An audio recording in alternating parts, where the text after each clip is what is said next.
નમસ્કાર, આપ જોઈ રહ્યા છો સ્પાર્ક ટુડે ન્યૂઝ। હોમગાર્ડ સ્થાપના દિવસ નિમિત્તે વડોદરા શહેરમાં હોમગાર્ડ જવાનો દ્વારા ઉજવણી કરવામાં આવી છે।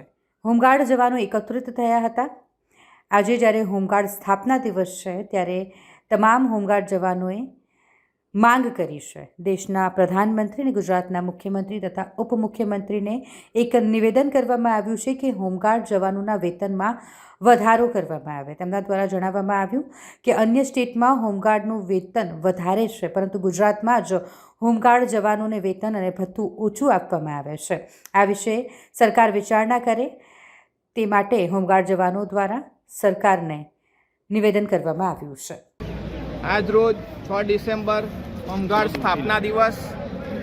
બધા જ ગુજરાતના હોમગાર્ડ જવાનોને વડોદરા હોમગાર્ડ સૈનિક તરફથી લાખ લાખ અભિનંદન।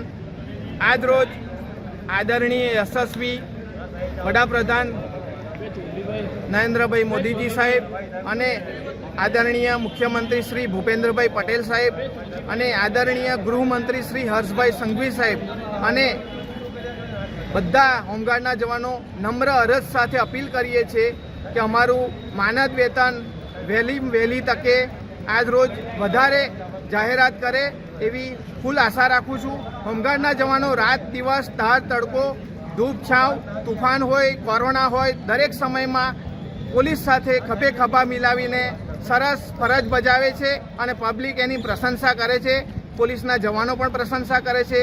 તો મંત્રી શ્રી આપને નિવેદન છે ને નમ્ર અપીલ છે કે અમારું ભથ્થું વધારવા મહેરબાની કરશો। જે ગુજરાત સ્ટેટમાં જ ઓછું છે, બાકી બીજા સ્ટેટ યુપી, રાજસ્થાન, પંજાબ, હરિયાણા કોઈ પણ સ્ટેટમાં 25 થી 30 હજાર પગાર છે, જ્યારે અહીંયા ગુજરાતના જવાનોને એક દિવસનું 454 રૂપિયા ભથ્થું આપવામાં આવે છે, જે ખરેખર દુઃખની બાબત છે। આના માટે આંખ ખોલવા આપને વિનંતી અને અમારું હૃદયથી દુઃખ દૂર કરો અને અમારા પરિવારનું પણ સારું ઈચ્છો તો બહુ સારું। જય હિન્દ, જય ભારત।